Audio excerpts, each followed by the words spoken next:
আসসালামু আলাইকুম, কেমন আছেন আপনারা? তো এই যে জায়গাটা আপনারা দেখতে পাচ্ছেন, এই জায়গাটা আগে এরকম ছিল না। 2019-20-এর দিকে আমার একটা ফ্রেন্ড নাম মেহেদি, ওদের এলাকায় ঘুরতে যাই গ্যাস টারবাইন। তখন ওর সাথে এই জায়গায় ঘুরতে গিয়েছিলাম।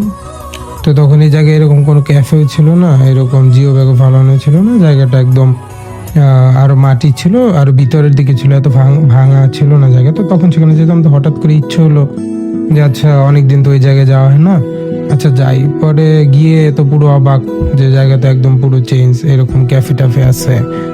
তো যাই হোক, এই হলো তাদের ক্যাফের মেনু কার্ড। জায়গাটা খুবই সুন্দর, পাশাপাশি খাবারগুলো সুন্দর। সেখান থেকে আমি ঝালমুড়ি অর্ডার করেছিলাম, চিকেন ঝালমুড়ি, যার প্রাইস ছিল হচ্ছে 50 টাকা।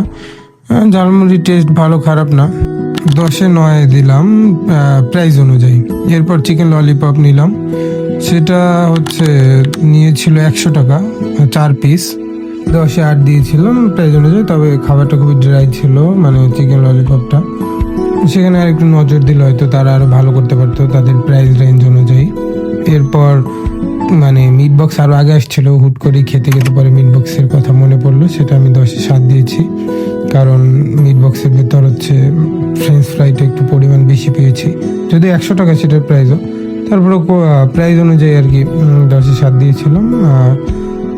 ঠিক আছে, তো খেতে খেতে হঠাৎ করে মনে পড়েছিল যে মিট বক্সের তো ভিডিওটা নেই, সেটার ভিডিও তো নেওয়া হয়নি। তারপর আর কি এই জন্য আর একটু বেশি দেয়া থাকে, তো অল্প কিছু খেয়েছিলাম। সব মিলে যা পরিবেশটা ছিল সবচেয়ে ভালো লাগার মতো, নদীর পাড়, শীতল বাতাস আর শান্ত পরিবেশ। ঘুরতে গেলে একবার বসে আড্ডা দিতে পারেন। এই যে সামনে জিও ব্যাগগুলো রাখা, সেগুলোতে পার্টি বিছিয়ে দেয় তারা, আপনারা চাইলে বসতে পারেন।